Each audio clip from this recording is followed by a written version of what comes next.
For episode 5 of the Iron Huddle, we are honored to have one of Minnesota's strongest, Joel Dircks. Joel stood out alongside some of the world's best as he competed in national strongman events. He continues on today as he competes in king pong grip challenges and powerlifting. What kind of preparation, training, recovery, nutrition, and mindset does it take to accomplish all this? We go into it all today with Joel Dircks.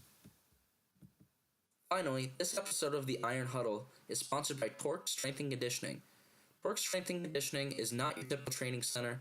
They are home to many different training programs such as Torque CrossFit, Torque Barbell, Torque Fit, personal coaching, and youth and teen development. So feel free to check out their website in the description for more details. I see all that food you post in your story. Yeah. I don't post all the shitty food I eat. Just some of it. But it's Monster bacon cheeseburger. But it's monotonous to post like the same Monster Mash things. So the only reason I do it is because it keeps me calm. Yeah. Like it's super boring for the same fucking person to see the same thing all the time. Always eating another one, rice and beef. But it's real for me than anybody else. Yeah. Because then I know I'm doing it. And it's always easy. Because like everyone tells you, eating's hard as both. Yeah. So that's why I do it, but I know it's not like what people want to see the same thing over and over again. But I think it's helpful though when you see like one of those posts we're at sales where everyone should have been a sales right off the cabin and they have an amazing steak and potatoes. You can't go wrong with that. No, sales is great. Yeah. But I think too, like a person who is serious about training and sees that I am posting the same food over and over again, then they get it. Then like say I watch someone else who's doing like the vertical diet, and I see that they're posting the same thing over and over again. It's reassuring to me, like this is the plan. We're gonna stick to it. You know, like it's not like eating sometimes and all the time. Like it's stay consistent. But that goes for anything. So what are your so right now are you continue to go for another powerlifting contest that you're looking forward to, or strongman coming up, or just kind of training trace? Where are you at? Okay, so strongman wise, I don't know what is in the future. Okay. With training, I hurt my back a little over 3 years ago. Yep. And I've been trying so hard to do strongman like events, just even adding in simple stuff, you know, really like stones, farmers, different things like that. But it's most of the time we just like a nasty flare up, and the next day not being able to walk and like just pain. And you get to a point where you realize like, hey, maybe powerlifting is a better choice because it's controlled movements. I'm not bending over, I'm not picking up an object however I can, and maybe not the most efficient, but the quickest to get to A to B. You know, so I think I'll stick with powerlifting for a while now. I'm not super into powerlifting, but I'm into the idea of chasing big numbers. Yeah, very cool. And like you hear it, like you even try to implement, like you have the stones out back, you have some loaded carry and stuff. Do you have the same results from your lifters? Is it kind of way you kind of got away from the stone work? Or? Yeah, we you know, the huge thing with the strongman stuff, we almost use it more as a GPP. A lot of loaded carries, drags, roll pulls, stuff like that, just because with weightlifting and CrossFit are the few, like, a lot of my high school or college athletes, they just don't do enough of that stuff. And it really does build their structure pretty sound if you do it the right way. But for you, it's for competitiveness, but the way we do it is way more, again, for a general standpoint, to make sure their body can actually move objects rather than just lifting a fucking barbell. You're using more weights that are doable. Yeah, yes. Where when you get ready for a contest, you know, you're at contest weight, maybe sometimes a little over, maybe sometimes a little under, but the strain of that is so much more where we're, you know, doing more functional stuff at a lighter weight. Totally makes sense. Yeah. Absolutely. And then the unique thing about having Joel here is that, you know, different than anybody else we've had on so far is that you actually competed in strongman, and it wasn't about you know, bench press or a clean or a snatch. It was doing all the hard stuff that not everybody's able to do. So how did you get started in all this? Was it sports at a young age? Like, kind of take us through that. Okay. Played football and track in college, and once I was done competing, like I need something else. Like weightlifting was my into those sports, and weightlifting was my passion. And then the sports just kind of came with it. And once I was done, eligibility-wise, not competing and not going any further, I saw in the paper. I was living in Mankato. I went to school there. Okay. And I seen in the local paper that there was a strongman contest just the other weekend in Mexico. And I was like, man, that looks awesome, but like, where do I start? Like, I don't have any of this stuff. I don't know how to make any of this stuff. Like, so where do I get started? So I emailed Dave Austin, like thinking like maybe he'll respond like. And he's a notable strong so man in Minnesota, right? So and this is like maybe the beginning of 2009, 2008. So David, let me remind you, David just got third at World Strongest Man.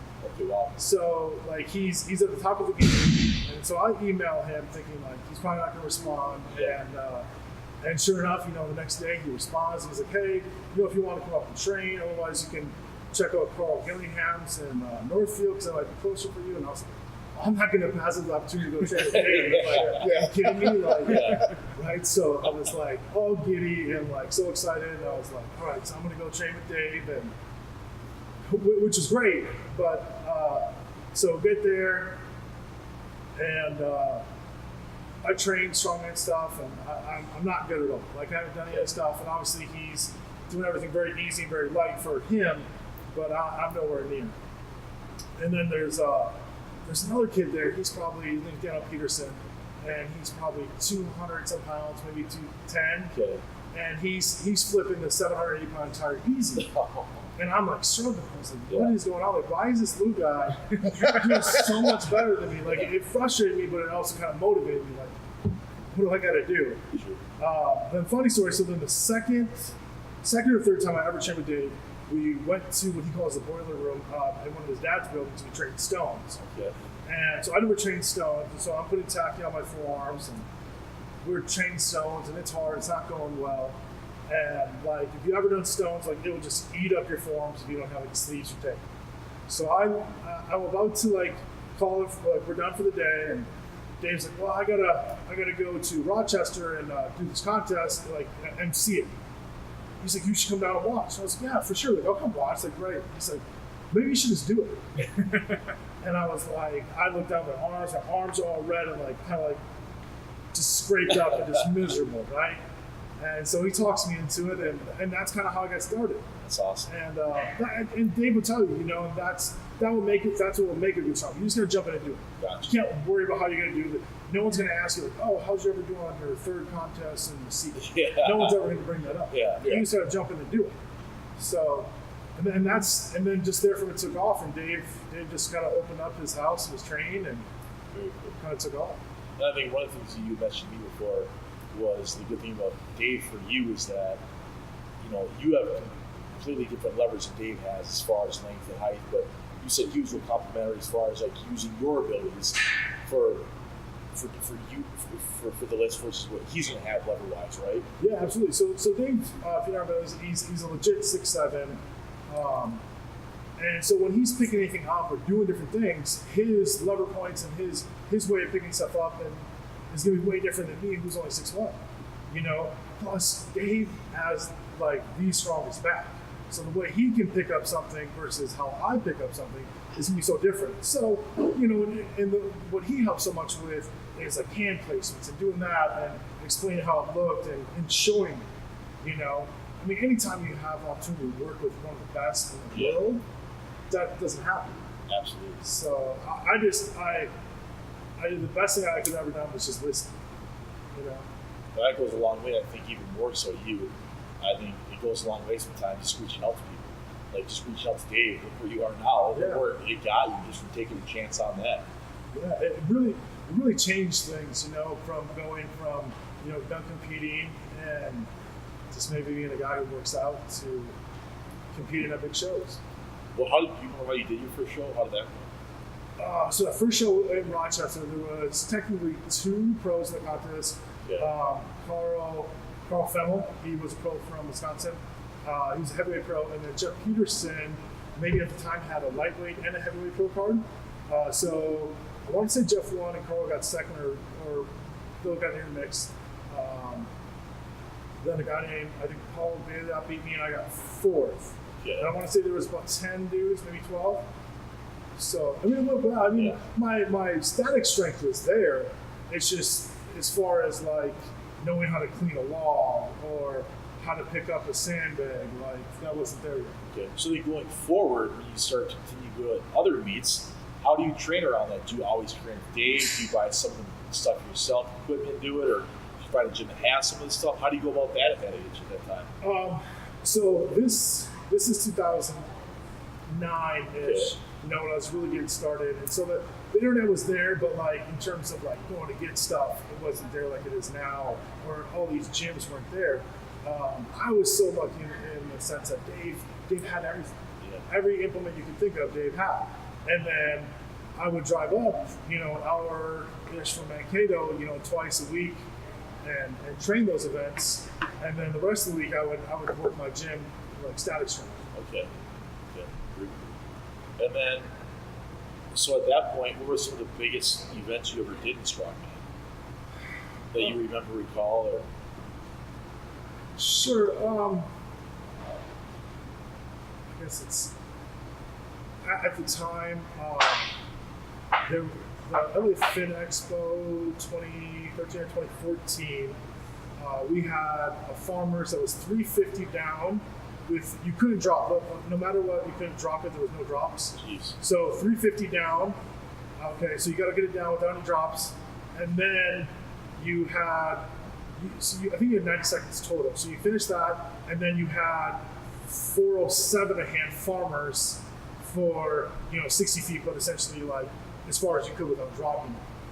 And I got second in that event. I want to say, I maybe went 16 feet, something like that. Wow. But I got second to Mark Felix, who his grip is top 5 in the world. He was just the most recent world strongman too, wasn't he? At like 50 years old competing. So I want to say he's high 40s for sure. Is he? Okay. Not 50, I think.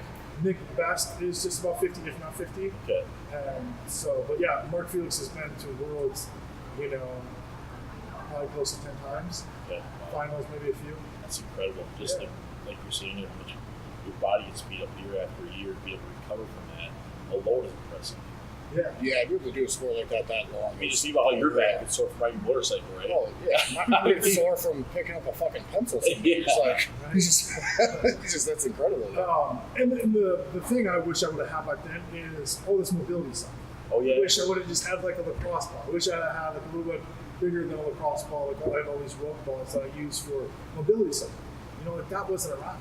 Like that wasn't a thing. Like no one did that. Like you would go get a massage.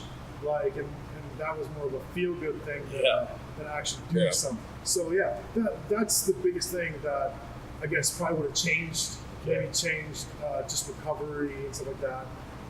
I think people have always kind of known about the diet, how important that is, and sleep. I think people always know those, but I think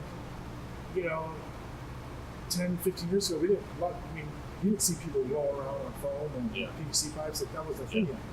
Yeah, I remember the first time like we played college ball with you, using the foam roller for the first time.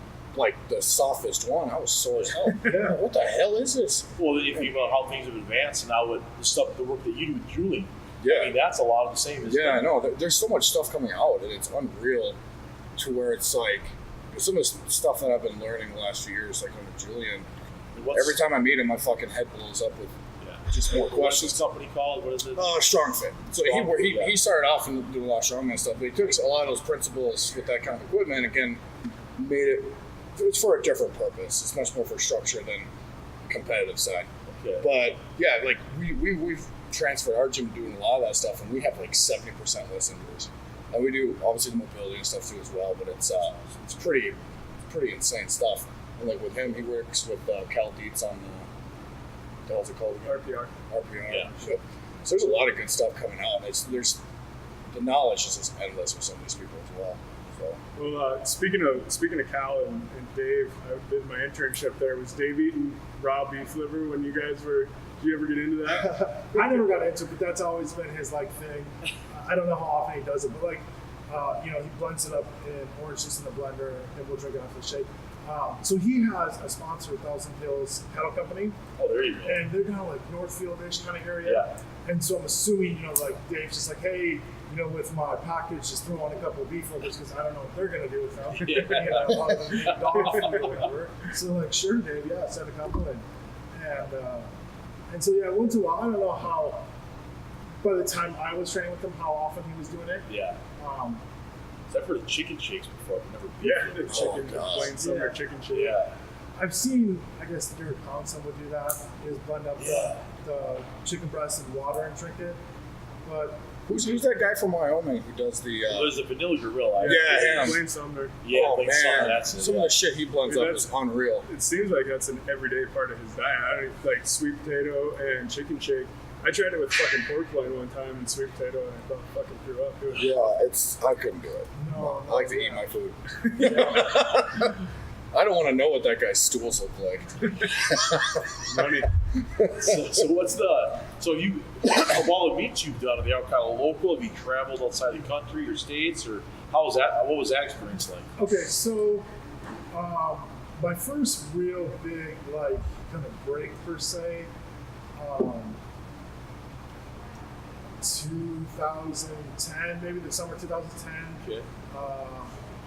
There's this big strongman circuit in the early 2000s in Canada. Huge contest, big money, huge crowds, and a guy named Chad Coy, he couldn't make it. Okay. So I had just done a contest for Chad Coy. We flew out, we did like an exhibition in Kokomo, Indiana. And so Chad kind of knew me, and he knew I was up and coming and doing all right. And so he told a guy named Hugo Gerard, which is one of Canadian's best Yeah, strongmen ever. brothers, yeah. Yeah, and Hugo called me on the phone. Total at the time blew my mind, and he's like, "Hey, can you come do this contest?" And I didn't have a passport. I've never left the country, and so I was like, "Yeah, of course." So next day, I'm driving to the local Minneapolis department, whatever, to get a passport expedited, right? Right in Chicago there. Yeah. So I had right downtown Minneapolis to get my passport expedited, and 4 days later I have it in the mail, and I went to Canada. So that's how it kind of started with that. And then from there, Hugo puts on a lot of really big shows, and so I got into the USA versus Canada, which is a huge show. Okay. North American Strongman Championships, and from doing those shows, I had messaged Ode Hogan about doing the LA Fit Expo, because at that time it was pros only and stuff like that, and the top guys that he wanted to invite. And so I emailed him and I said, "Hey, this is who I am. Can I get in?" He's like, "Yeah, absolutely." And so my first year at the LA Fit Expo, I'm competing against all the big guys you see on TV, and I was that kid who was more excited to be there than trying, I guess, or doing well. I think I was more excited just to be there. Yeah. I mean, I walked away last place. Just overwhelmed by everything. But it was good, though. It showed me where I was at. It showed me what I needed to fix, things that I wasn't good at. And so I kept doing that. I did the Arnold Amateur World Championships. That was the second year, I want to say 2011. Was that in Ohio at the Arnold? So at the Arnold itself, inside the Arnold, this was the second year. So this was like the first couple of years. It was you had to qualify. You had to be top 15 in nationals, and that was the only way to qualify. And so in 2010, I did nationals. I think I got 14th place because my goal going in was top 15. Yeah. So I got 14th, third in my weight class or fourth in my weight class or whatever, and so I qualified for the Arnold. Yeah. So that was a pretty big contest, and funny story about that is, so I get there, and I know all the American guys and stuff like that, and I sit down in the kind of the medium room and I see this huge human, the biggest human I've ever seen in my life, and I started texting Dave, and I was like, "Dave, I've seen this guy doing all these shows in like Sweden and Iceland and all over." I was like, "Who is this guy? Like, he's doing pro shows. Like, why is he here?" And it was half of them. Oh, really? So, way back then. yeah. And he actually got second that year at the Arnold Amateur. Yeah. He got beat by Mateus something from Poland. Yeah. I'm not sure if he's competing at that high level anymore, but they were both very good, obviously. So, I mean, I've done some big shows, never like World's Strongest Man or anything like that, or America's Strongest Man. Yeah. I've never done those. Yeah. But, I mean, at the time, LA Fit Expo, the Arnold Amateur was a prestigious thing, and then the USA, Canada, and North American Championships. Very good. And it seems like I see that Martin Sicily, I forgot how you say his last name, the strongman that trains at Old Hawkins Gym a lot. Oh, okay, Martin Lisa's. Oh, that's okay. Yes. Yeah. So he must. So I mean, I'm just wondering. So, you know, it sounds like a lot of strongmen are very open, helping each other as they're coming up the ranks and developing, you know, a future of the sport, obviously. But like coming into the actual meet events, are you guys doing so many events per day? And then when you're not lifting, do you guys go on your own? Do you kind of hang out? Is it really competitive? Or you support each other? Like, what's the day routine like at a meet? So at a contest, like, Yeah. I would say for the most part, almost all the contests, like, everyone gets along pretty well. Okay. And you're going to do what you're going to do regardless. But there's a one guy. And sometimes, I won't say any names, but like I would say almost all the contests, especially like when I would go to Canada and stuff like that, all those guys are great. And you knew which guy was good, a good event and who would probably win it and whatever. So it was never in that sense. I think we had like friendly rivalries, like, you know, there'd be one guy that I knew he was about where I was at, Yep. and I knew I had to go out and beat him. So if he went 17 seconds on something, you know, I had to go faster or longer or whatever, depending on what the event was.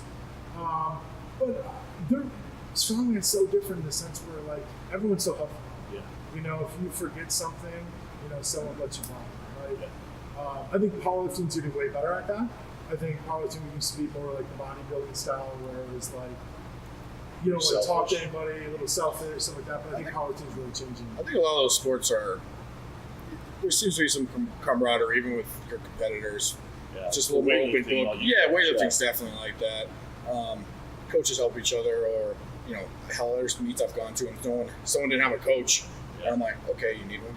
Like, this is your first meet, you know, with a coach, fuck this, let's go. Yeah. And like, actually, at my meet here last year, and the girl got like a PR. She's like, I'm doing what? I'm like, just going left.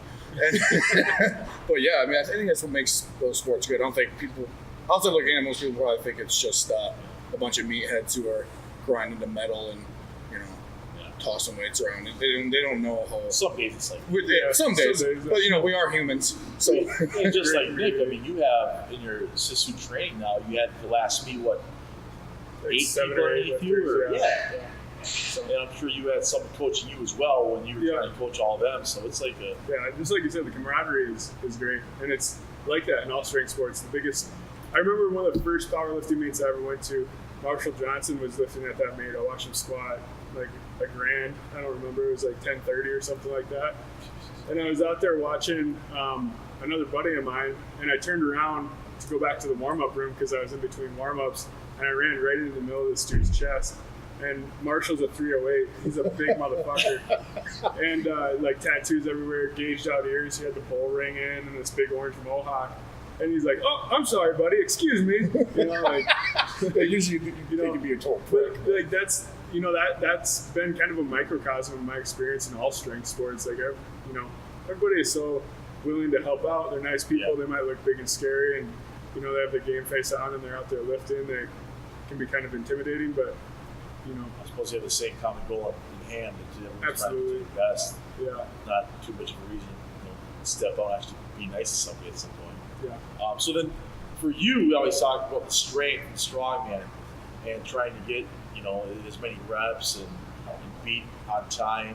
But with that, a whole other thing, undervalued thing, which in the old days threw off some of the big farmers that would show up in the early strongman competitions was all the athleticism you needed.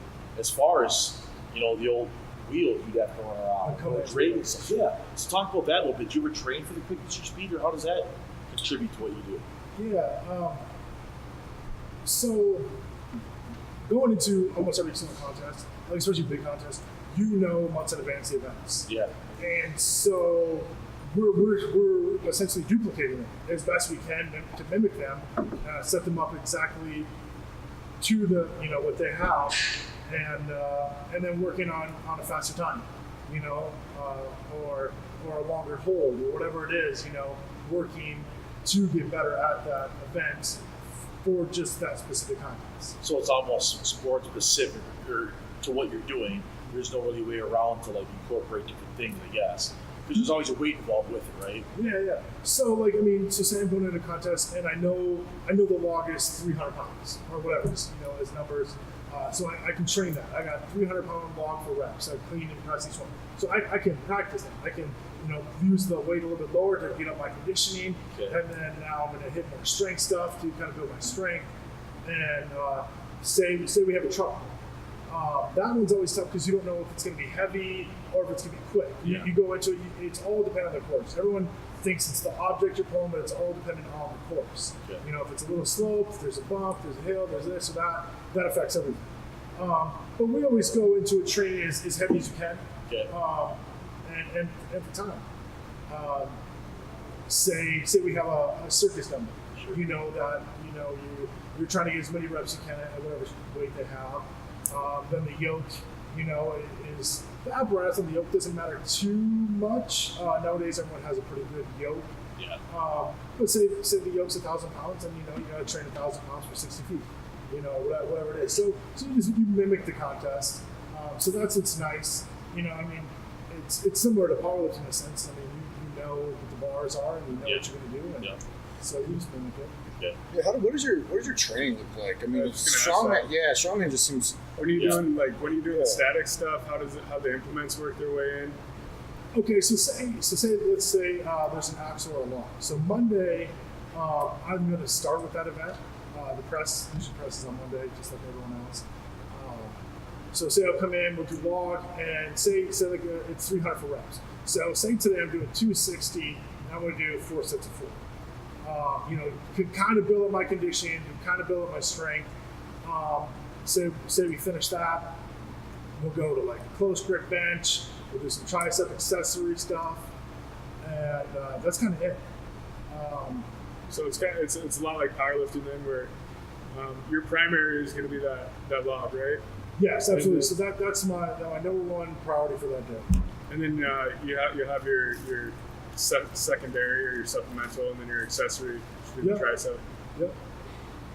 And then throughout the week, are you also including in like bodybuilding stuff, kind of keep the pump going, to keep everything kind of loose at least a little bit, or is it all about just getting the ice bath and the hot bath and just keeping everything recovered in that way? Or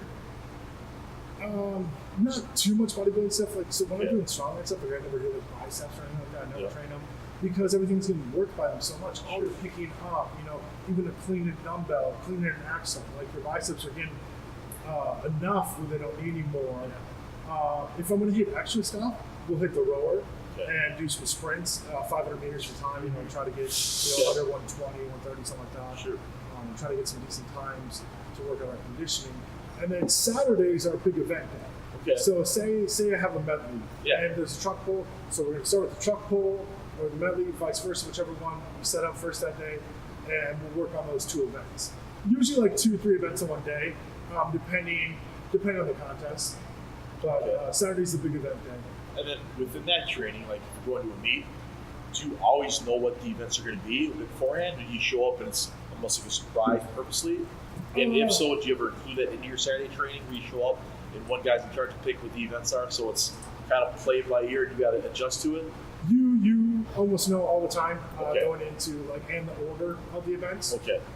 Subject to change, it always says that, but very rarely has ever happened. The only thing that's ever happened is say something breaks and they have to change something, big thing. But that's part of strongman is you have to be good at all the events. Okay. You can't be one dimensional. I could win the first log press because I'm a great presser, but then the rest of the moving stuff, I get last place, it doesn't do any good. Yeah. So then, into that question, what do you think your strengths are in strongman, and what was your favorite lift? So good events for me were I used to do medleys. I moved a lot better because I was a smaller guy than most of the rest, so I moved better. Hold on, that's funny saying anyways, because you're 6'1", 3 bills, you're one of the smaller guys there. Yeah, but most contests, I was one of the smaller guys. But that's strongman now. Everyone's so big. But the weights are getting ridiculous, so you have to. Like my body couldn't do what they do with the Arnold. I had to zero out every event. There's no way. Yeah. But Did you see that stone this year, by the way? There's like 2 guys that got to his shoulder. Did you see how so awkward? Yeah, I was there. I watched it. Well, you were, okay. I've seen the Polish kid do it 3 times. Yeah. He made it look so easy. And he's unbelievable. And so I was like, for sure. He's pretty young, isn't he? He's got to be 26 maybe. Yeah. The bald guy? I can't remember. I think he has a buzz head. It's like Buzz head. Yeah. He's probably related to Pujanowski somehow. Yeah. Sorry. So sorry, that's Mateus yeah. Kostakowski. I think something like that. Yeah. But I watched that and I was like, all right, so Shah's like the best stone lifter I've ever seen. Like no one's even really close when it comes to heavy stones. So then when he went out there and he couldn't do it, man, that blew my mind because I'm watching him waiting for him to do 4. Yeah. You know, like, so it just shows you that like an event like that, you can't really train, you can't mimic because you don't know what the stone's going to look like. Sure. The handles are so important, Yeah. and how you grab it and how it sits on you and everything like that. You know, you go into that event not knowing. So that's an unknown. Yeah. And then with, whether it's the stones, is that an easy way to pull a bicep too for a lot of guys? Is that very technical or is it all just grip? I personally think it's super technical. Okay. I think the tire is more dangerous for your bicep than the stone. Okay. I think an axle clean over under is more scary for your bicep. The stone, if your technique is good, your arms are straight. Okay. Your arms are just lever points. You're holding on the stone. So I don't know. I think the stones are a tough event. I was okay at them, never great. Okay. Especially training with Dave, he was so good at them, so he didn't train that often. Yeah. So then I didn't train that often. Okay. So I see. And then for you again, I cut you out there last time, but what was your strength? What was your favorite lift? Oh, okay. So strengths, I was good at farmers. The grip part was good. Okay. And once in a while, twice, I had incline log press for reps, Oh wow. and I've gotten first in that every time. Wow. Usually, like a shield carry, I do pretty well. A lot of the moving events, the static stuff. When I got to the higher levels, I wasn't there. Okay. Do you think that comes from having more of an athletic background as an athlete when you're younger, that you were able to have more? Yeah, I mean, I was athletic, but I'll be realistic. I wasn't the best athlete, by no means. But I think just having the smaller frame and training it, more versus it's fun to train the press. Sure. So some guys are very good at that, because it's fun to train. Versus the mentally suck. There's not much fun about that. Yeah. And then to go reset it up and then put it away. Yeah. So. Yeah. I mean, we did a little one a month ago, and we were on gas. Oh fuck, that messed me up, man. Fucking, It was good to try. It felt good. We did it for a little cardio for a GPP, a bit of a workout, and it was just completely. That was. I was just happy I could move like I did. I didn't think I had it. What, to be doing the Yeah. competition. And then for you, so you end up hurting your back after a lot of years of strongman, right? Yeah, so what is just any pulling off the ground or just kind of give on you all the time? So I noticed in high school, like I was in the weight room all the time, but we didn't have great supervision, so I was just like doing stuff not how you should do it. Sure. I think we all started that way. I'm 15 years old as a sophomore in the weight room, just picking anything up any way I could without anybody. And so I think that's where my back originally kind of wasn't 100%. Okay. And then playing sports, I wasn't really doing the deadlifts. Really, it was more squats, power cleans, bench, stuff like that. So it wasn't really The effective. BFS stuff. Yeah, the BFS stuff, absolutely. You play football? Yeah. Yeah, you don't see a lot of football players in deadlifts. No. So I never really did that. I mean, the only kind of deadlift we did was the first part of the clean, Yeah. And that was, at my time, probably like 250 on a good day. Yes. When I was in high school. But then the only point that really sticks out to me is in 2013, must have been 2013-ish, the LA Fit Expo, we had a 1080 yoke that had chains hanging off it that swung. And so this contest I was doing really well. I was in first place, going into this second last event to yoke. And so I was pushing it. Like I knew in my head, like this is an awful event for me and I have to push it as hard as I could or I'm going to drop big time. So it was same as the farmers where you couldn't drop it. So I do the first 900 pound yoke down, finished that, and I was like, all right, huge relief because I at least did that first part. I go, and you have a little grace period where you can re-pick it up. The very first starting point, you have to like get a full clean pickup before you can go.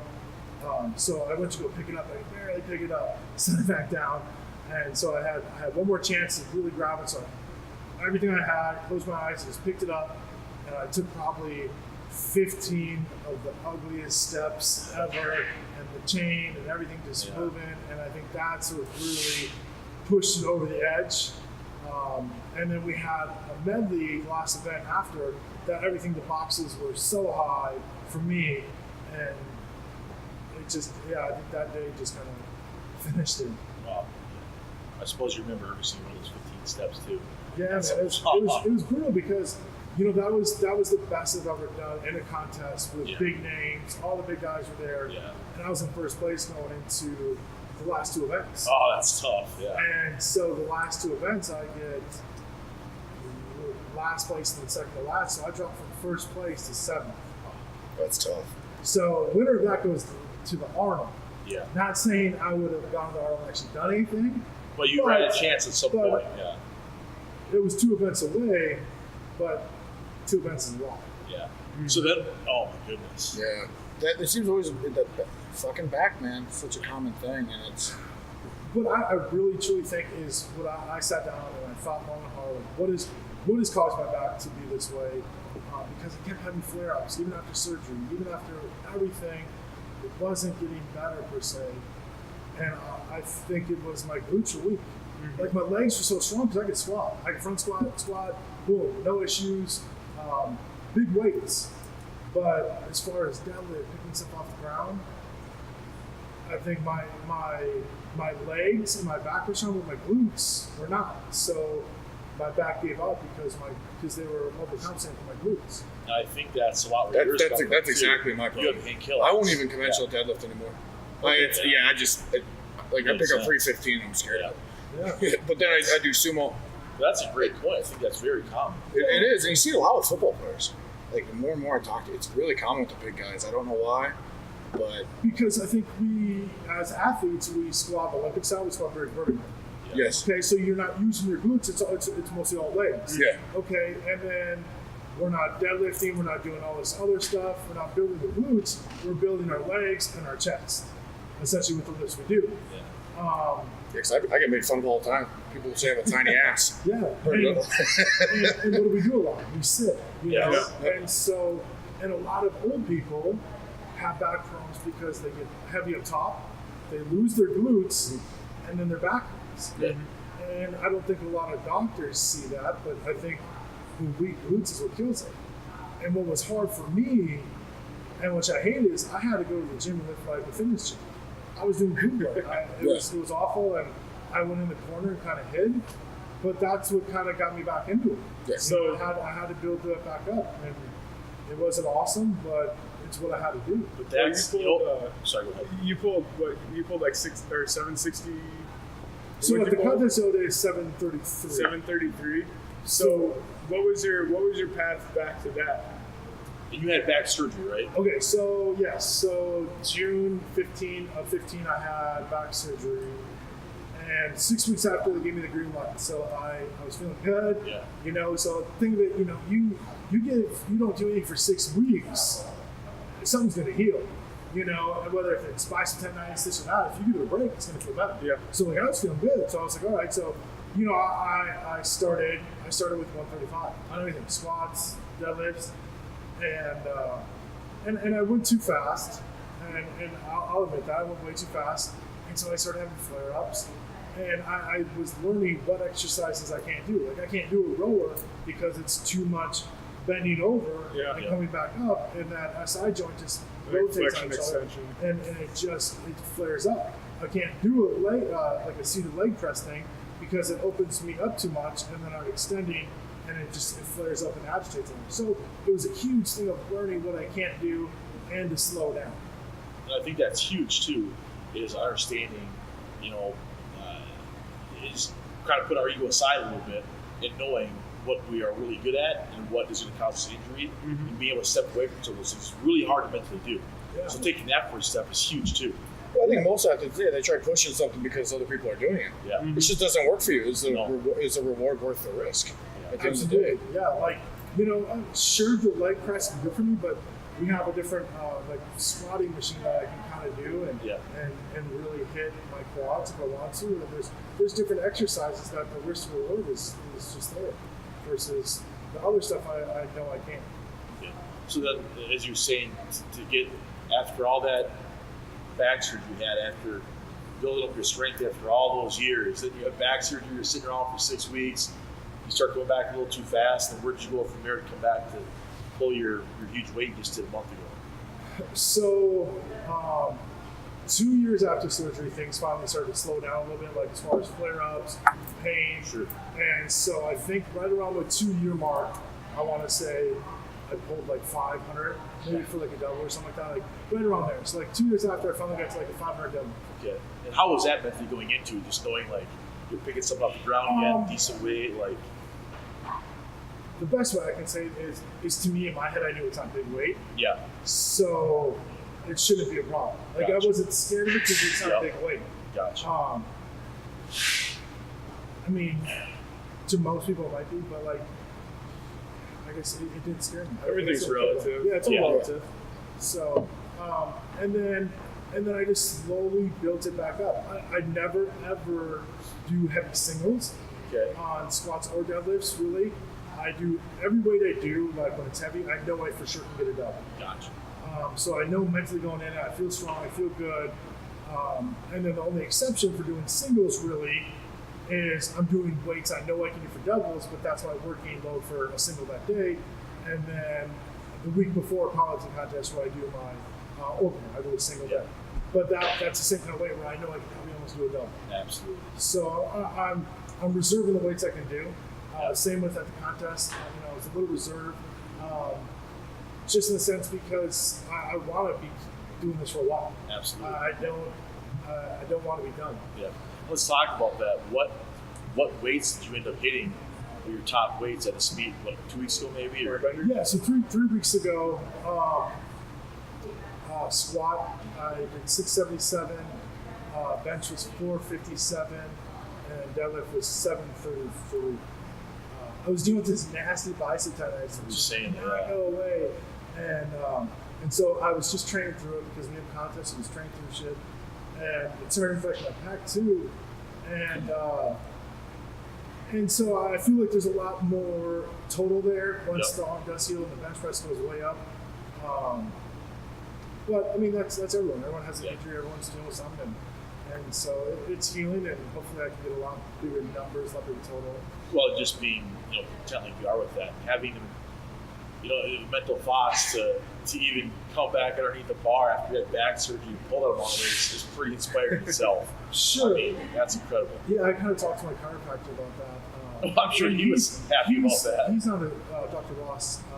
He's not. When you do a chiropractor, like adjustment guy, he's maybe like I've gone to him for over 3 years. I started seeing him right before I had surgery because he's like my last resort. Okay. And he's maybe adjusted me 5 times. Wow. Okay, everything's muscle, and I am in total belief that everything has to do with the muscles. Yeah. Oh, no, 100%. Yeah, because Yes. your bones aren't there because they're bones; they're held there by the muscles, the tendons, and like Exactly. that. So everything you have to figure out, why is my back this way? It's because of the muscles. Yeah. The bones can't move, then the muscles move. So I'm a firm believer in him. Anybody asks me, like, I think he's great because we only adjust things that need to be adjusted, ever, and everything's muscle. Everything's figure out what's causing the problem and how do I fix it, So that's why I like him, and I always talk to him like we kind of said like how many people have ever had back surgery that look so hard, Exactly. So I think that's Same. kind of cool. Well, especially him. I mean, it probably even reinforces his confidence in what he's doing with you to know it's working. I mean, that's huge. Yeah, and that's why he kind of like sponsors me, because I'm essentially like a test subject for him. Exactly. You know, and he's learning so much out of it. He's getting more knowledge than he can get at school just by working with me. Sure. That, you know, that if I was just a paying customer that would come in once a year, twice a year, when the flare up happened. Very nice. You know, so he's learned a lot, and it's helped me. I've learned so much from him. Yeah, that's awesome. And then back to the mentality part, we were talking about how, you know, the first time you pulled 500 pounds for 2, you knew it wasn't a big weight in your mind. I think, Nick, you talked about that last other night with Preven here. Yeah. How do you kind of teach that with your lifters too, knowing that you have much higher goals? Want to talk about that a little bit? Well, I think one of the most important things that he said there was, you know, not going for those heavy singles or those heavy, you know, always knowing that I could double this or that there's some more left in the tank. That's wise advice, whether you're hurt or not. The risk to reward there in your everyday training is just not there. You don't need to be maxing out all the time. Leave it on the platform. Yeah, I mean, yeah, that's where that's for. So, you know, I think that's some really wise advice. But having that mentality, it's something that I try to instill in people. But everybody had their own way, or has their own way of how they got into strength sports. And we kind of talked about this when Andrew was here. That's something that makes him good. Andrew thinks the 7 RPE is time to max out, but that's also part of the reason that he is, you know, as strong as he is, and why he's competing in strength sports. So I do think it is. I think it's incredibly important to have a mentality where you're not getting too amped up for things, where you are right in the zone, but you're not trying to bite off too much. You're not trying to take too much. Well, I think that's another huge, you know, approach you got to decide on where you want to be and what you want to do. I think usually in powerlifting meets, guys are right next to the platform with headphones in, jumping around like they're ready to run a football field. Yeah, others, they're wasting all that nervous energy. Yeah, I mean, that's energy. Yeah, you know, in Olympic lifting meet, guys walk in, It's like fucking very golf calm. back It's like there. they just went to a library. You were kind of that way too. Is before you did your lifts, you were very calm, collected. composed. So, what do you think? Is it energy saving? What is that? I think you know, it's what do you huge. I know approach for it? me, like, I played D-line in high school, so I ran around with my head cut off like a fucking animal. All of a sudden I moved to O-line in college, Yep. and I changed the music I listened to because I was wasting so much nervous energy. I just have to stay calm. I played better. Yep. That worked for me. But Yeah, at the same time, I think a lot of people... That's true. I think that's important too. There's not one way to do it. Yeah. Different things work for different people. Yeah. Like I played baseball, and that was a sport where not very many people could play that sport, be successful, being pissed off. I ran across him every once in a while. Like, we had a kid that if he got fucking pissed, he was throwing like a 1 or 2 hitter. Like he was hitting spots, he was dicing. You know, he's painting the black. But if I got pissed off and I went up to the plate to try to hit, I was going to probably fall over because I was swinging so hard. But that wasn't right for me, and I think it just depends on the person as well. What's your 100%. approach to that, Joel? You know, I'm more calm about it, and then more mentally thinking about it, and just replaying in my head. So you do like a lot more visualization, maybe?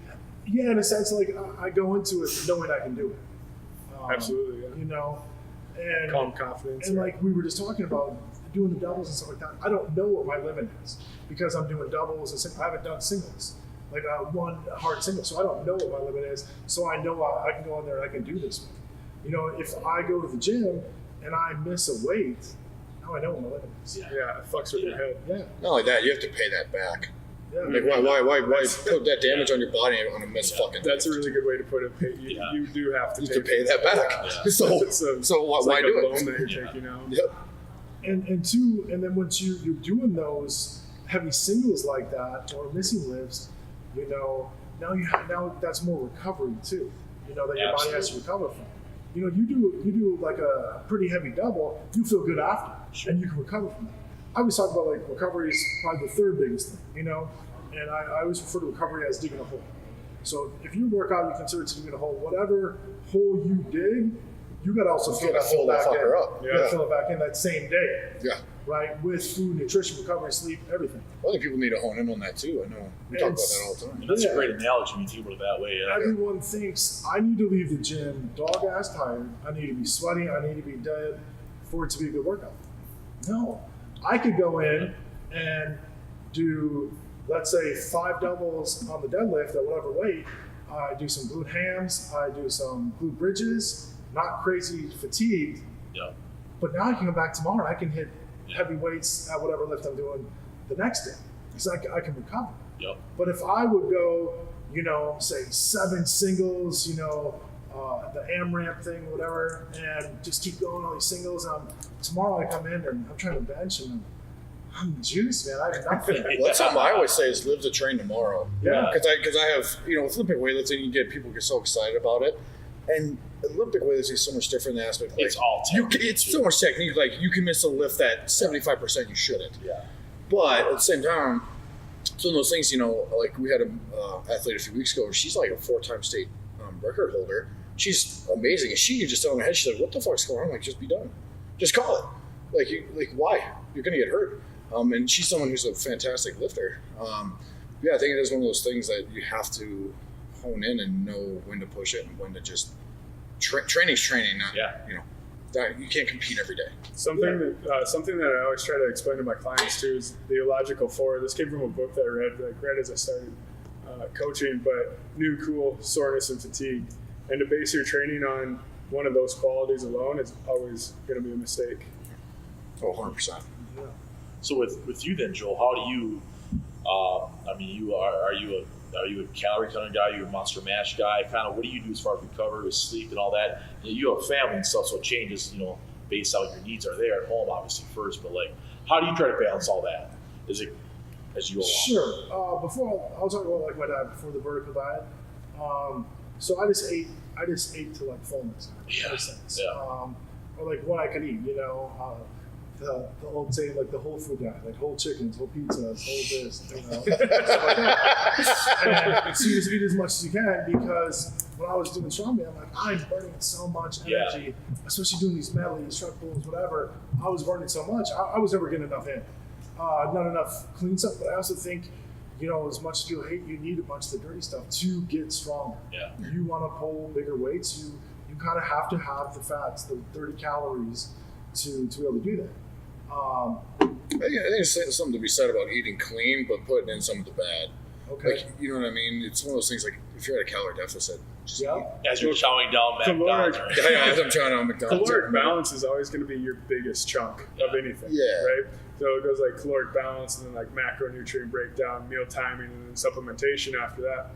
You can have those other pieces of the puzzle, but if your calorie balance is off, if you're under eating, not eating enough, that's always going to hurt you in the long run. So sometimes it is better knowing that calorie balance is going to make up over 50% of that pie to get those calories in, even if it has to be dirty sometimes. I mean, that's obviously not ever the goal.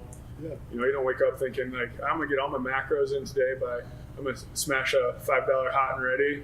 And then all my carbs today are going to come from Mountain Dew because I can. Yeah, exactly. Ben and Jerry's, no, you use those things sparingly as needed to hit that macro or that calorie balance. Yeah. You see that a little bit with your nutrition coach, right?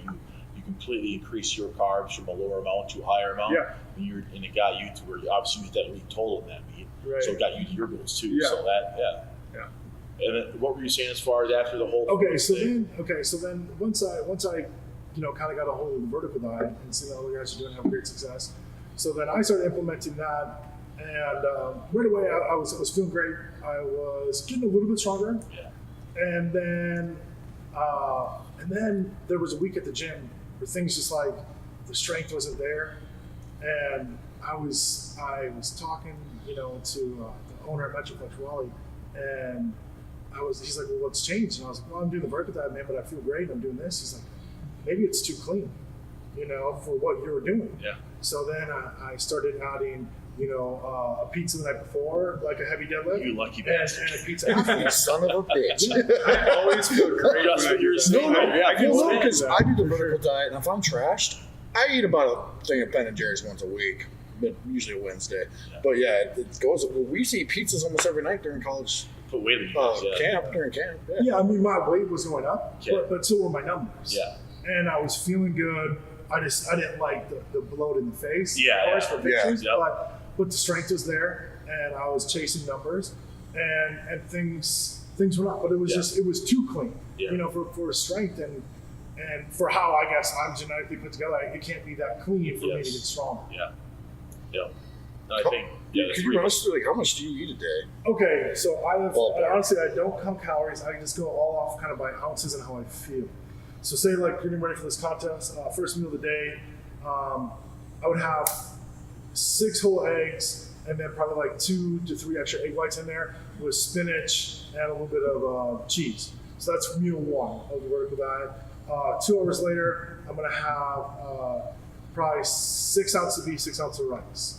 I have no idea how many calories or anything like that. No idea. So you're weighing everything?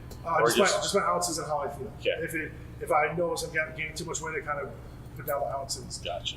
No idea how much protein, anything like that. How are you measuring the ounces? Just with cups and converting it, or just on your weight scale? Like a little scale. Gotcha.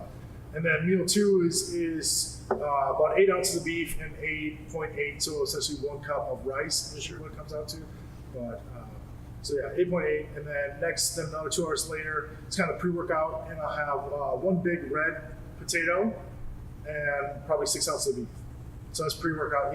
He's out the big on 1 potato a day. So I put that right before I work out. He prefers sweet potato, but I'm not big on sweet potatoes. After my workout, after that meal, I'm having 2 to 1 dextrose to fructose shake.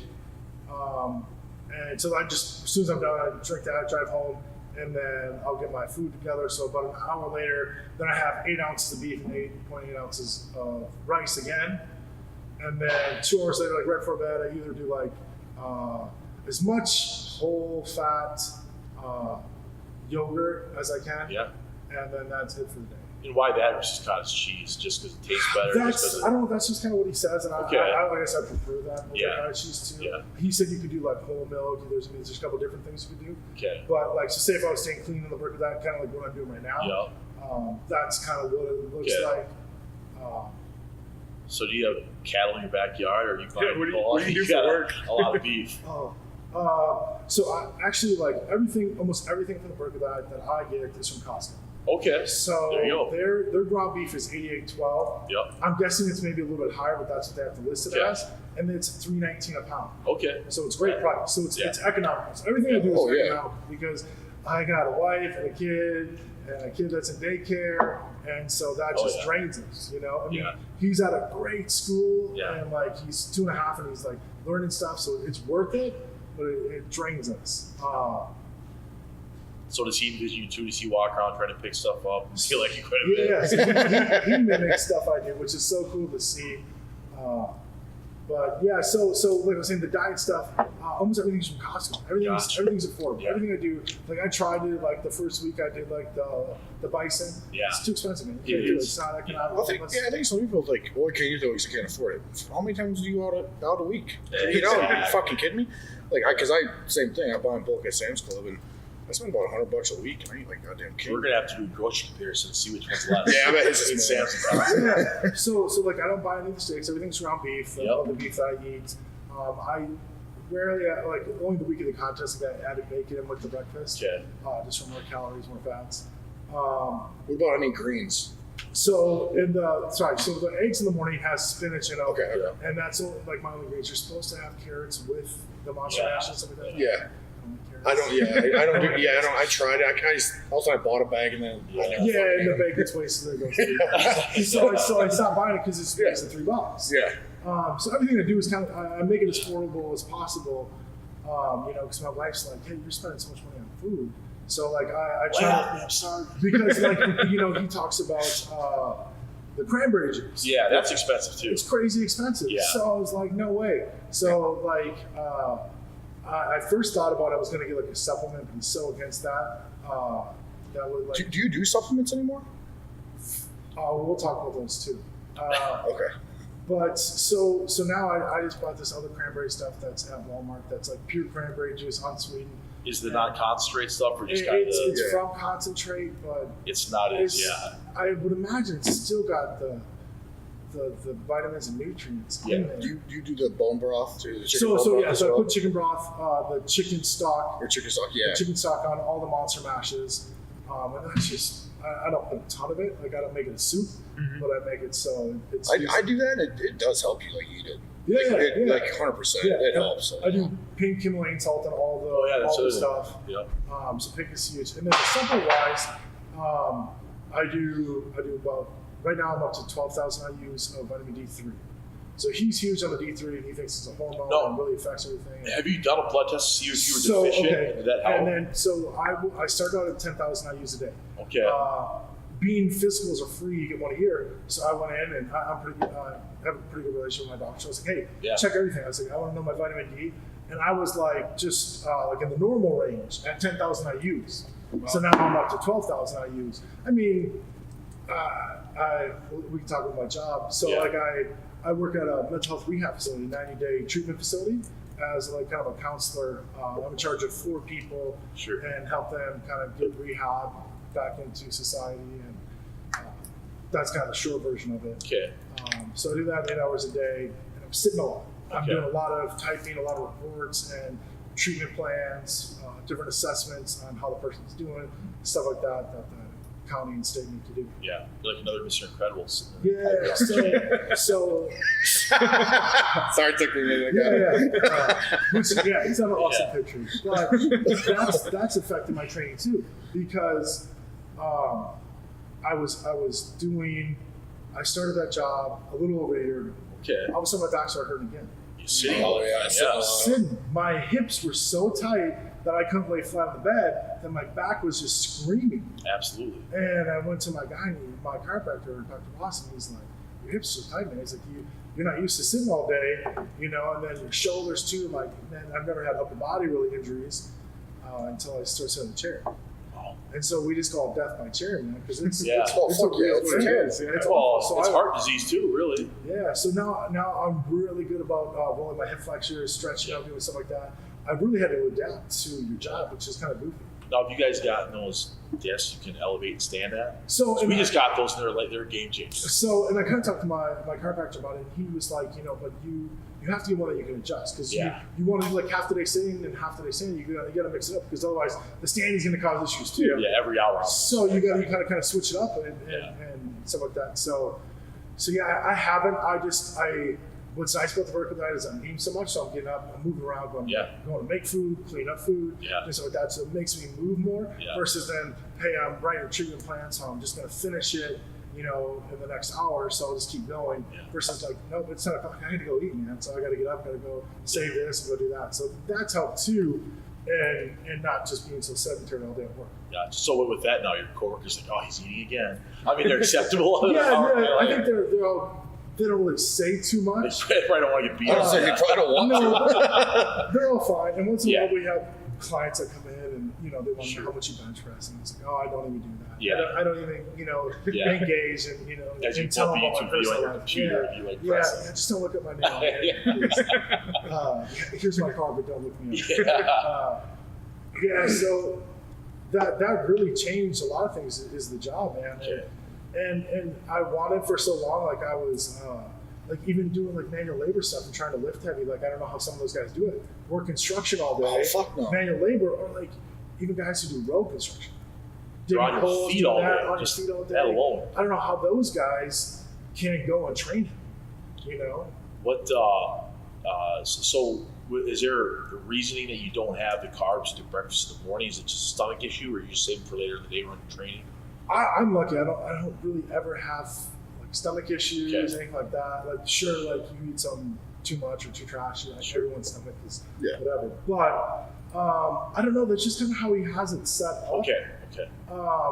And it's been effective, so I haven't changed it. Yeah. I'm kind of, in a sense, a little bit like him and Stan Efferding. In the sense where I'm a good listener. I'm not the science guy. I don't know why it works. I just listen and I apply it. And it's working for me. Have you implemented the 10-minute walks, by the way, at all? Or so I try to do them. Okay. I'm not great about them. Yeah. I've been trying to be more consistent about taking all the vitamins and the food. Yeah. Mm-hmm. Yeah. And then now that I'm trying to like cut weight and eat way less, now I'll try to at least do a 10-minute walk after my meal. Now that's extra. Yeah. But before the contest, I really wasn't, because maybe just laziness. Yeah, you need a lot of 9 minutes hanging out there. Yeah. I wonder too. With I always think about that. There's got to be some way to look it up. But being where we live in the Midwest up here, is how many vitamin D? How much do we need versus someone down in a different state? You know what I mean? Yeah, absolutely. We're dark a lot of days up here. Yeah. So 12,000 may not even be enough, to be honest. Yeah. So I'll go again and get it rechecked and see where it's at. You go once a year, you're saying? Maybe? So I go once a year. I think I'll go back one more time this year, maybe.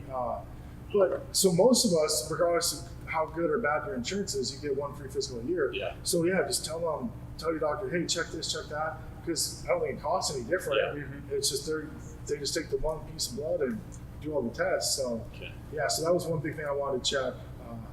The only other things I take that I think are really important. I take the calcium, citrate magnesium, zinc from Costco. I take that at night. Okay. He's big on that because that calcium and the D3 help with the sodium intake. Helps so you actually use it. Yep. Does the pink Himalayan salt taste better too? Is just kind of like not really.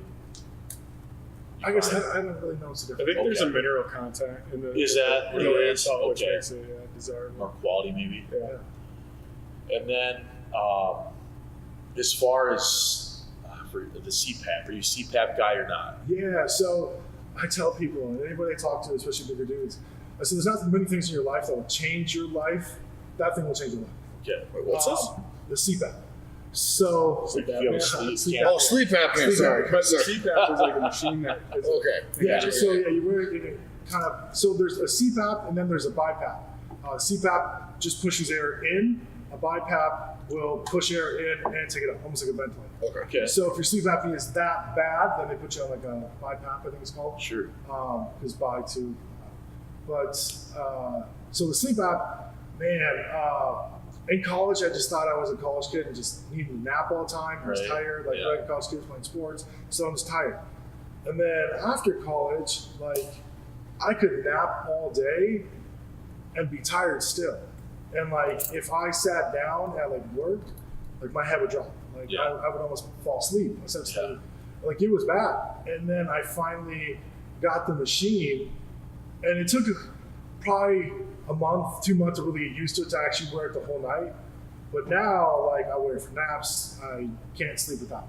That's awesome. Yeah, and that thing legit will change you because now you're actually sleeping. Now you can recover. You have that much more energy, you said. Absolutely, totally changes. Crazy. So earlier you mentioned that recovery was 3. What's the 1 and 2? Okay, so like Stan says, so your sleep and your food, are probably 1 and 2. Okay. And then your training. Right. Because if you didn't sleep and you didn't recover, more training is not going to make you stronger. Right. If you don't have enough, same with the food. If you don't have enough food in you, you can't really go in and get better because you haven't recovered from the first session. Mm-hmm. So. And then you already mentioned his name, just to give credit where the credit's due. The vertical diet comes from Stan Efford. Yeah, absolutely. And all his information, his YouTube videos, and Instagram is all of it's free. Is absolutely incredible.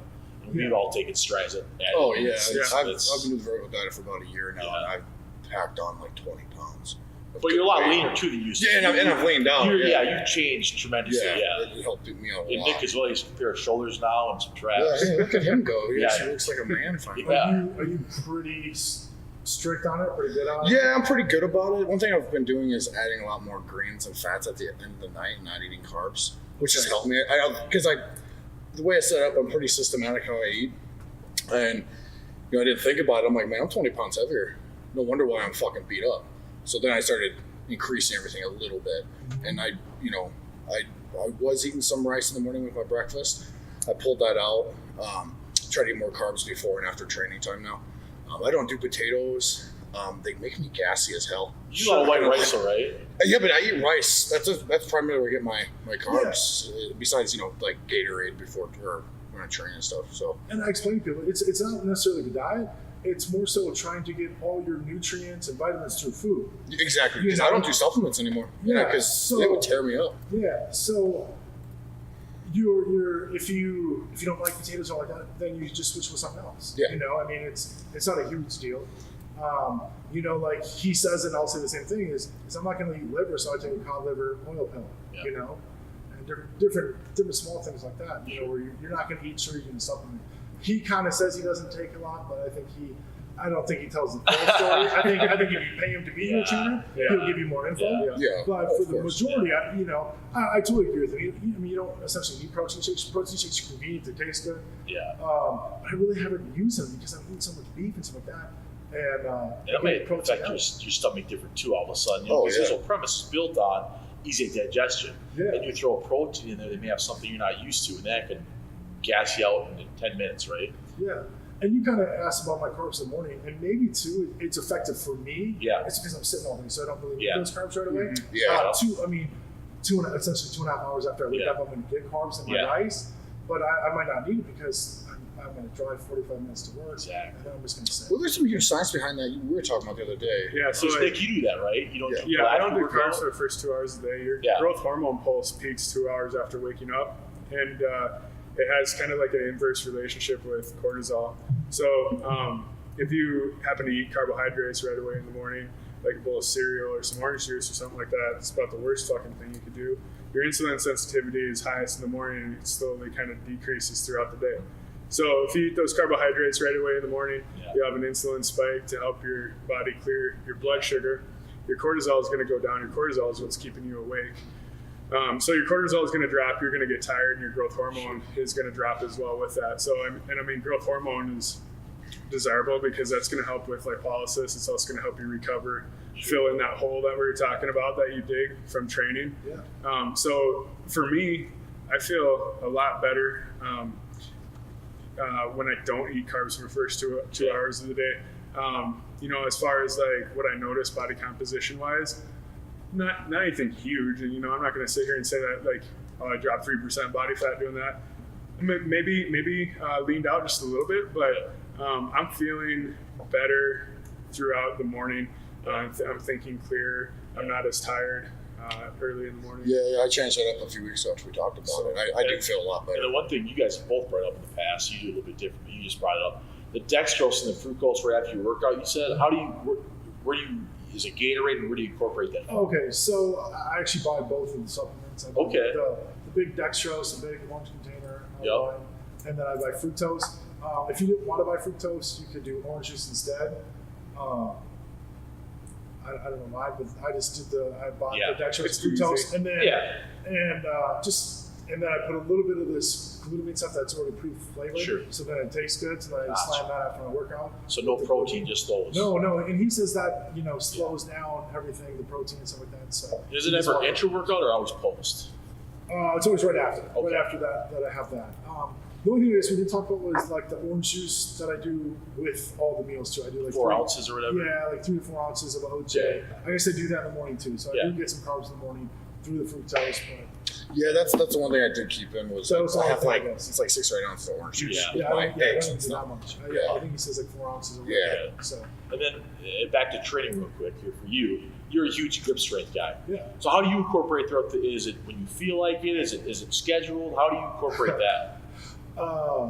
Is it a pride thing, or is it actually helping the lifts? No, because it looks really cool. Yeah, it's interesting. But I guess the main thing, I go to Metroflex now is I try to get different people to try different stuff, just because it's kind of fun and anybody can try it. Yeah. I throw it in at the end of my workouts, just some different stuff. I'll usually like everyone else on a time crunch. So like I know I have 10 minutes, so I'm gonna hit a couple grip things. Yeah. Or what's over there. Like say I go to the gym. And I just look around for different things to try, just to kind of test it and see where it's at. But now I do have a grip contest coming up. I think it's August 24th. It's called the King Kong Grip, which is a cool contest because there's like 10 different locations in like the U.S. and then there's like 50 or so around the world. And what's cool is they got some kind of computer guy that's really smart, and he'll compile all the results from all around the world. And then you essentially place in the world. Wow. It's a world contest without leaving your community. Yeah. So it's kind of cool. Do you have to get an invite to that, or do you just sign up? No, anybody can sign up. And what's the best part? It's $20. Really? There's no $100 sanction fee and $50 for this. Where is $20. this? So small town, Wisconsin. Okay. I don't know the name of the town. It's a small town. It was Okay. like it was his house, maybe $15 in the whole Yeah. town. Okay. And probably from here, maybe 2 hours. Okay. We have to just do it for fun and just Yeah. Yeah, right. Oh my gosh, the guy Alan, the guy who runs it, he does a podcast too. Thing, the grip one. But he would just love it. He loves when people are into it. He has every grip thing you can imagine. So like after the contest, he doesn't want to try this, want to try this. And then like and he's never seen people do some of this stuff. So he just gets more pumped. I see. Oh, let's try this. Yeah. But to me, it's awesome because I love trying it because there's so many cool old feats where strength actually started that way, you know? Well, even like you had mentioned earlier, how Dave Austin all of a sudden referred you instead to the Gillingham family. That family alone, have you ever gone down and worked out at Jacqueline's gym before? Yeah, absolutely. Is that, I mean, you got to be just cool walking in there and all the history there with their dad. Because don't those three hold the top grip in the world in some sort of measure? I've heard, I could be wrong, but that those three alone are the three top grip guys around. Sure, From I've one never, family, that's I've never insane. been around Brad much. I think he's like I don't know where he Is he falls. the top guy, the So big deadlifter? he's the big power lifter, does all three. Yeah, so Very, Brad, very strong. I used not train with, but trained with him because his college roommate was my coach Okay. growing up. So he'd come in there, and I was like 16, 17. I'm like, he's the biggest son of a He's bitch huge. I've ever He's the seen. biggest one out of the three. And he deadlifted like 800 pounds when he was there. And I think he's done something like 88, that. so like Yeah, 400 it was kilos a few unreal. times. Yeah. Yeah. He's, Yeah. That's, that's a motherfucker. man right Dude, there. yeah, he is just a man. Yeah, and I think his squat, I don't want to say a number, but I think it's ridiculous. Oh yeah, well even when he's doing just some of the videos he has on his own Instagram page, when he's go check it out. When he's doing some of his rack pulls, even where he's probably got damn near 1,000 pounds out there, and just seeing that movement. I mean, he's probably in his 40s or 50s by now, but even having the desire to do that at that age is really inspiring because it is an attitude thing, a decision to do. It's just like you guys were talking about, you know, making your food a priority, bringing it to work. You know, it's easy as a gym owner because you have a fridge right there. Yeah. But as an employee in an office like that, it's just making that a priority. Doing it is half the battle, It's a right? lifestyle, and I think talking about those brothers too, or people lifting in their 40s. I always say like strength takes a lifetime. Yeah. And people think it's just going to come quick and easy, and it doesn't. Oh, like your back surgery. Yeah, Oh, it's pretty like right all now. the stuff he's been through. Yeah. And then the one I know the best is Carl. Or? Carl. So Yeah, Carl, I would go down to the gym once in a while and train with Carl, especially with Dave. We would go together. Yeah. Carl's a great guy. So I competed against Carl a few times in like different couple of Canada shows. But his grip is amazing. Yeah. His strongman was unbelievable. I don't want to say which year, but he did what America's Strongest Man was. Oh wow. So that's Yeah. impressive in itself. Yeah. Especially when you look at the list of people who have won. Yeah. You know. Now, does he let you know when he shakes your hand? Does he let you know he's He has a huge hand. Okay. And then Wade is the grip guy. Okay. Wade is the guy who pick anything up. Some of the most impressive grips I've ever seen on YouTube is Wade. And he doesn't really do contests or do so much. He would do the Arnold when they had the grip contest up on stage. But now that they don't do that because it's not really spectator, people don't get it, which I totally understand. It's not cool to watch if you have no idea what it is. But you know, they could have a boost it up and say, hey, get in line and try this. Yeah, And then they can see how that impressive part it is cool is. is when people can try it. Yeah. But when it's up on stage and it's not a guy pulling a truck, it's not a guy throwing kegs, Yeah. it's not visually, exciting for people versus like, hey, look at this dumbbell that rotates with a thick handle and weighs 172 pounds. Yeah. They have no idea. Is that hard? Is it not hard? Exactly. 172 doesn't sound like a lot. I can go pick up 172. Yeah. But no, it's the handle. It's the history of that object. But it's 2018 and it's not exciting. Well, you know what? That's one of the cool things right now. Well, first off, I mean, that's the reason we even want to get this podcast rolling because there's so much history in this area we're in, the community around us that have so much strength history or different backgrounds. But that's why it's great to have you on here. And with the popularity of like powerlifting right now, I think women have helped transform that tremendously. You need some bodybuilders that come over and have a Stan has a great build. He's gonna be more eye catching, and those guys and some of those females that come over have everyone's deadlifting now. I mean, who's that woman that just pulled 500 or close to? That was pretty impressive. I can't remember her name. Steffi pulled 507. Yeah, like right there, like that's CC huge. opened. CC, speaking of chicks, CC opened at 584 yesterday.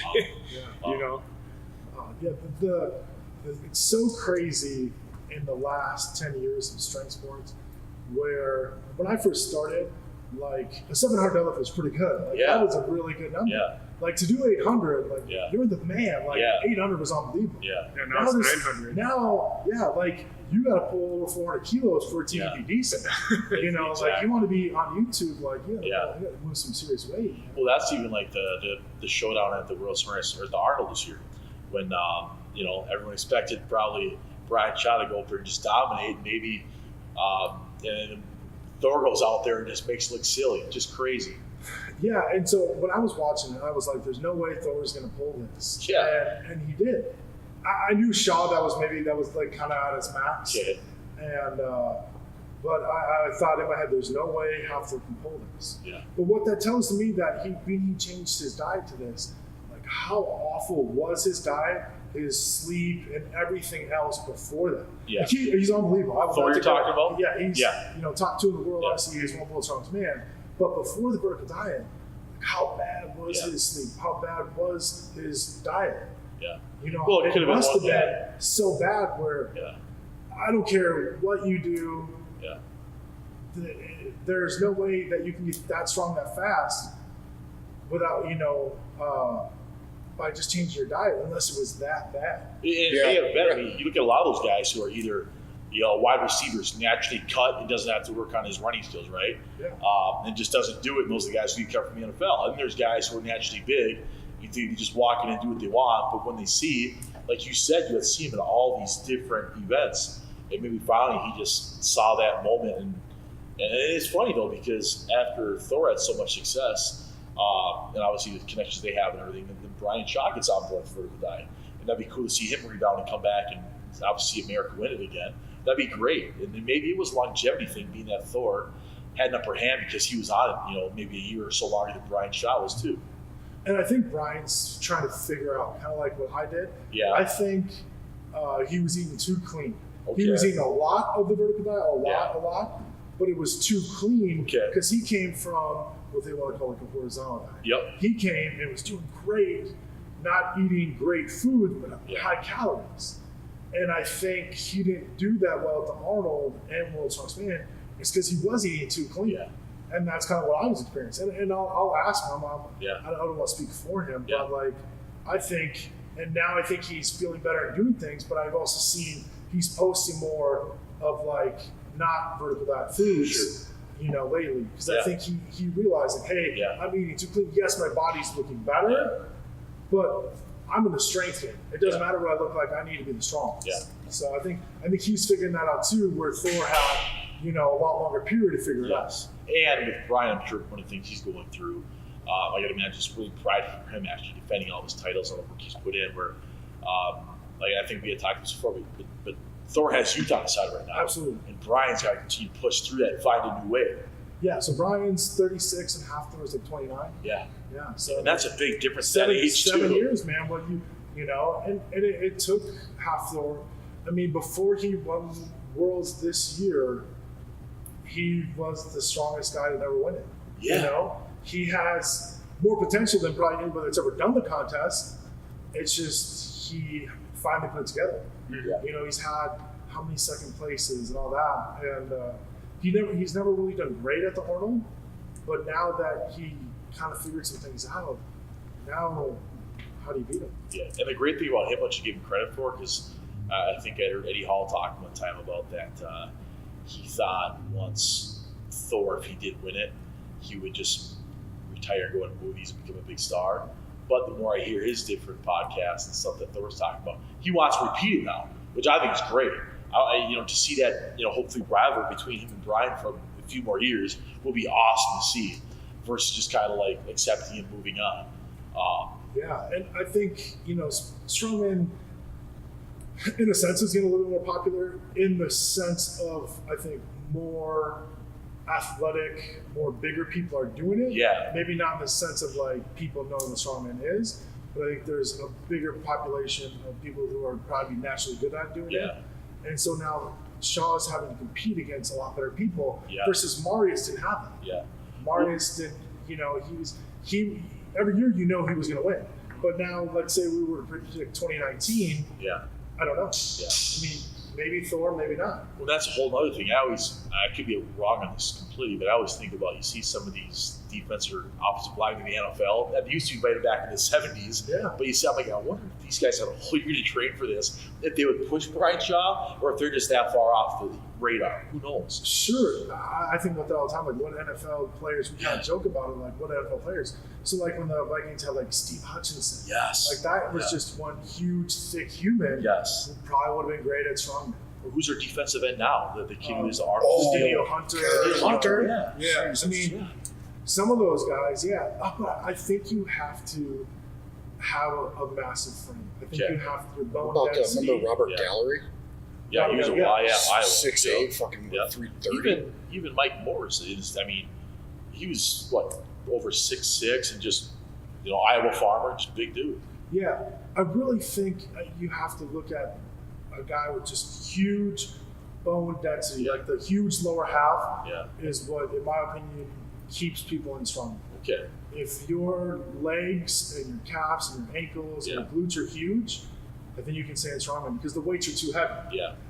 Me, like, I'm top heavy, Yeah. and so like an event, like a yoke or different things that you have to carry is harder on me because it's not dispersed as well. Like a guy like Brian, or Thor, I mean, their lower half is just huge, and they can handle it. I just thought it was a great video game. You can pick like a different car. If you had a strongman competition, pick your legs. You want those legs, you want that body, those arms, and you go compete with it. How fun would that be? You pick the events. Gosh, just patent this. And actually, with that, I know. What do you think would drive, as much as it's getting popularity with Instagram and social media?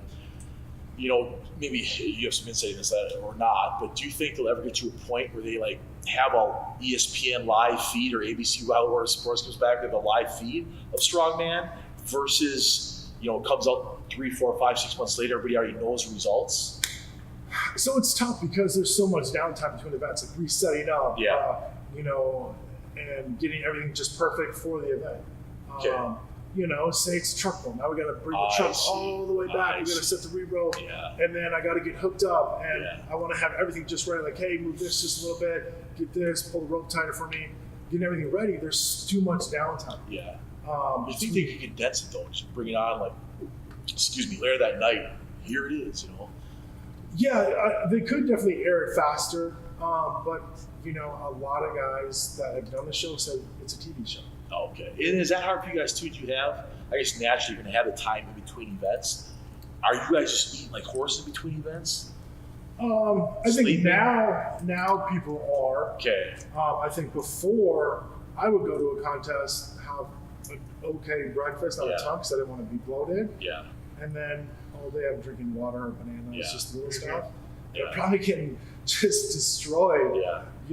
Inside, but I didn't know any better, and I didn't see any other guys eating it and stuff like that. Yeah. Versus now, like between as soon as I'm done squatting, I'm eating a meal. Okay. So things definitely change. And speaking of meals, you brought up Ben & Jerry's earlier, and you had a chance to do a video with Rich Pion, who you used to be a part of. Yeah. And you kind of talk about a little bit maybe how now you're with, it looks like, is it Contraband? Yeah. Now I don't have anybody, which is kind of nice. Okay. And like you guys were saying with the vertical diet, Yeah. I just don't need much, man. Like, I just need my Costco membership. Yes. Yeah. And so everything's food. I mean, the only thing I like is a pre-workout, but that's mental. And I think with a pre-workout, you want to change it up. You don't want to use the same one over and over again because then it's pointless. But I guess I was going more so like you talk about maybe the how you're getting the the backing or the sponsorship from a company. Like, are you reaching out to them? Do they reach out to you? How does that kind of come to be? Okay, sure. Most companies. So if anyone's listening, we'll take offers. Yeah, right. I think most of the time in strength sports, you have to reach out to them. They don't know who you are. Okay. Even if, let's say you're a top guy, in strongman, it's not big enough where this guy knows who you are, or anything like that. So it's essentially building a strength sports resume with some great pictures and send it to them, and hopefully you believe in the products that they have and stuff like that. So with Rich Piana, I just thought that was so cool. Like I Yeah. liked watching his videos. Yeah. I was kind of into him. I know a lot of people don't like him. Yeah. Which He is was fine. very honest, which I appreciated. Yeah. So Yeah. I like He the was honesty. very honest. You know, I like everything was kind of positive, motivational. You know, like, you know, just he was all in. Yeah. And that's kind of how I am about like sports. But that I'm all in. I'm invested, and like that's it. Kind of absorbs who I am. So like I had a friend who was sponsored by them already, kind of knew Rich, and I had seen him before at Expos. Dang, he's a monster. Yeah. Like, you know, I would love to pick his brain and see about, you know, training and different stuff like that. But then, so I talked to her about, you know, hey, how'd you sponsor all that stuff? And then I just emailed them, and they sent back like, you know, hey, yeah, we can do this and stuff like that. And so, kind of start from there. And most strength people, like, you're not going to make money. Yeah. You're going to get your free stuff. Sure. And that's pretty much it. And that's just being realistic unless you're a top guy. Yeah. I mean, I don't have tons to offer other than posting on my Instagram Yeah. and telling people at the gym about it. But I was more into like meet Rich and stuff like that. Yeah. And then plus I got the free stuff out of the deal. And I like their stuff. I like the stuff they had. Sure. That goes a long way though, because a lot of the equipment now is pretty pricey too. So if you can have someone who has a great product to help support you, you're going to wear those at the meets. You're going to wear them in the gym, Yeah. and people are going to see those, and it's self-advertising right there for the company and for your health, really. Yeah. And, you know, at that time being sponsored meant a little bit more versus now there's tons of ambassador programs and like I see. something like that. More people can be sponsored if you want to be. Yeah. But with Rich, so I kind of met him at the expo and he started following me on Instagram. And so he was seeing the stuff I was doing. And then I got his number and we have a family condo in Tampa. So, and he had just moved to Florida. Perfect. Yeah. Rich, hey man, let's meet up. Let's go to the gym and train. And he was like, yeah, man, let's do a video and, you know, all this stuff. And so we ended up meeting, and it was awesome because we went to Powerhouse in Tampa. We went on a Friday night. Yeah. No one else in it, so it's just me, Rich, and Chanel. Yeah, because he always works out like really late at night, right? Or he did. Just weird when Yeah. I think he's on a different schedule. Yeah. He was on a different Yeah.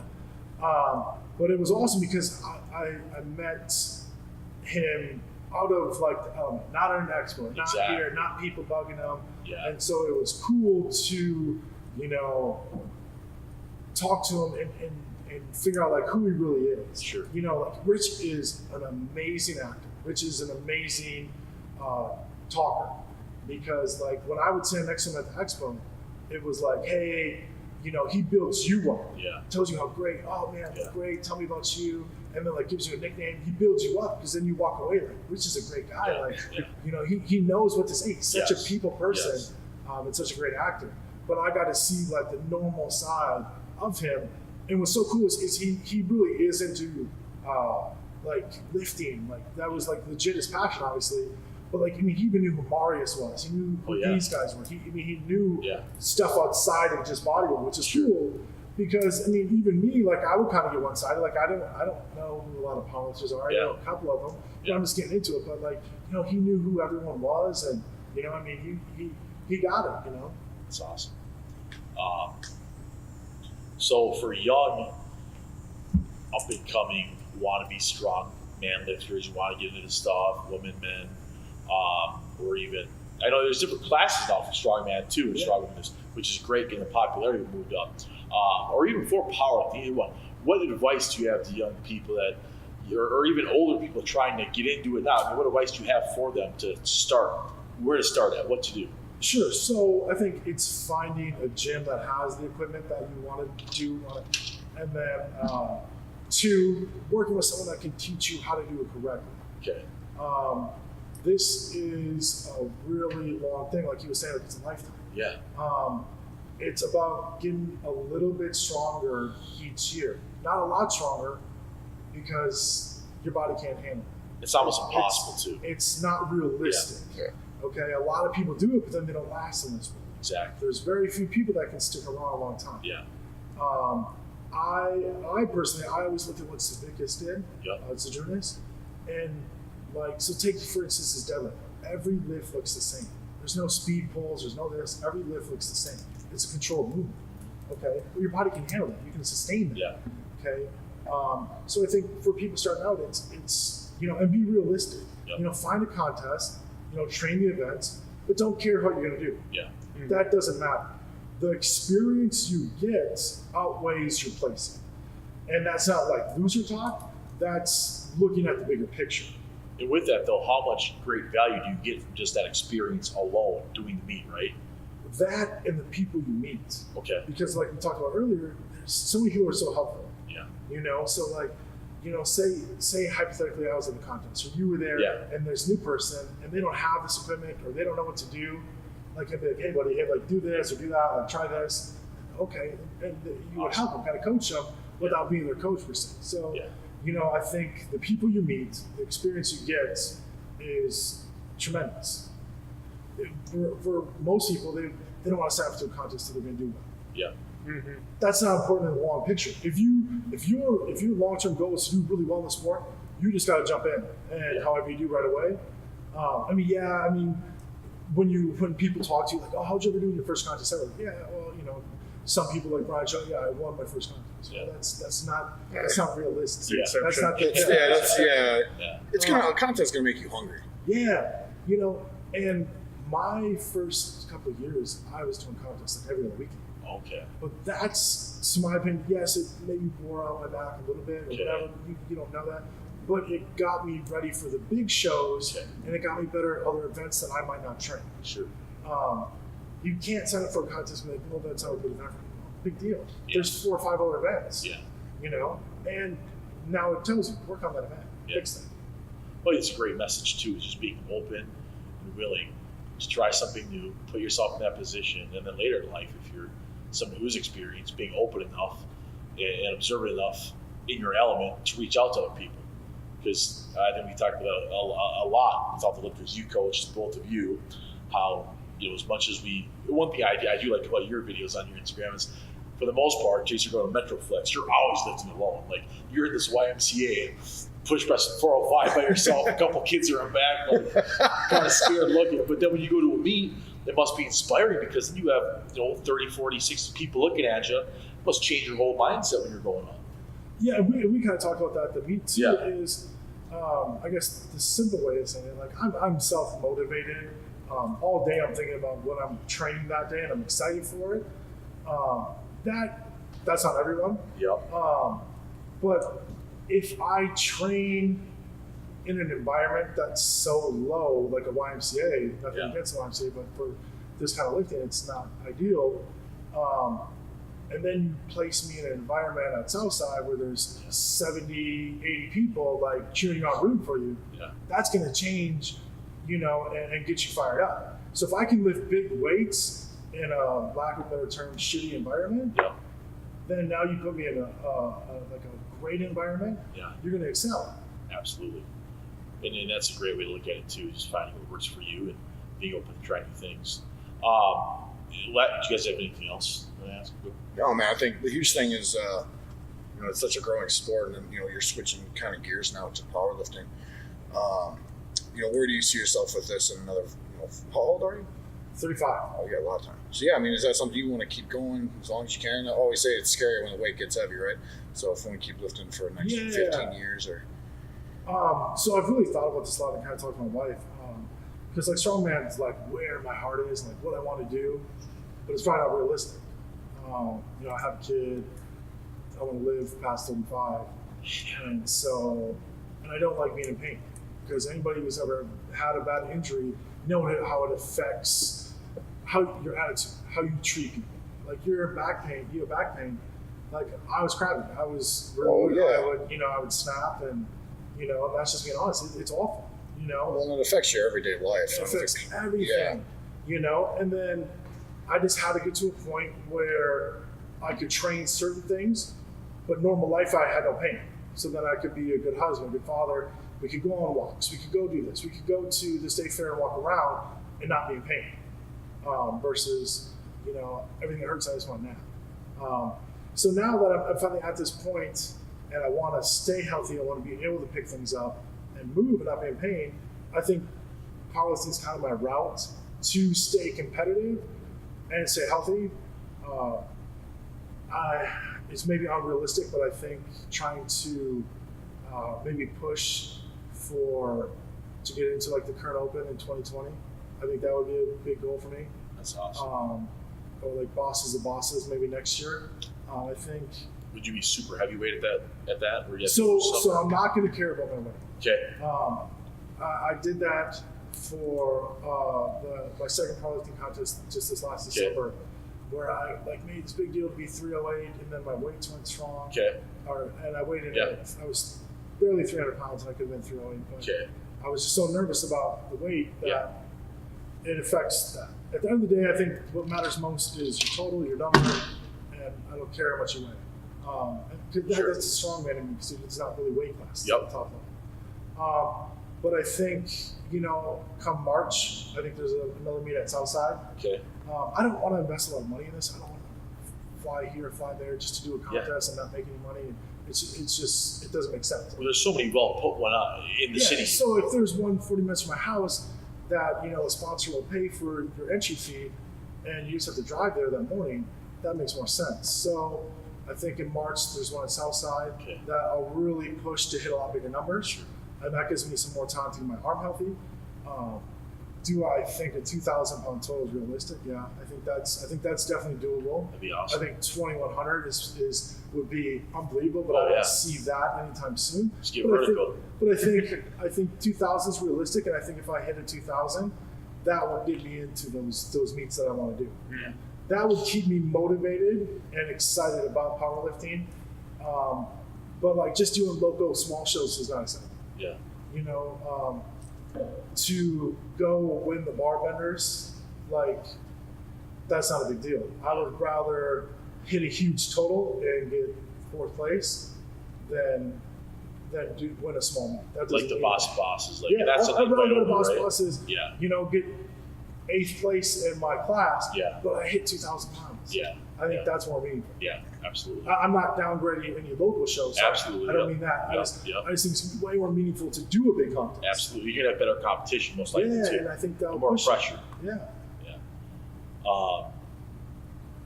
And then where can people reach you at if they want to look at your Instagram, or just where can they find you? Sure. So on Instagram, it's just Joel, last name Dircks, DIRCKS. That's the best way. Okay. I don't post a lot of training stuff on Facebook. That's more like family pictures, stuff like that. Yep. The Instagram is what the sponsors care about, the post, that kind of stuff. But yeah, Instagram is definitely where almost all of that stuff is. Well, that's awesome. Thanks for coming out today. We enjoyed it. Maybe we can get together some time and try some group training if we can hang in there. Absolutely. Thank you guys. Yeah, thanks for coming out, man. Awesome.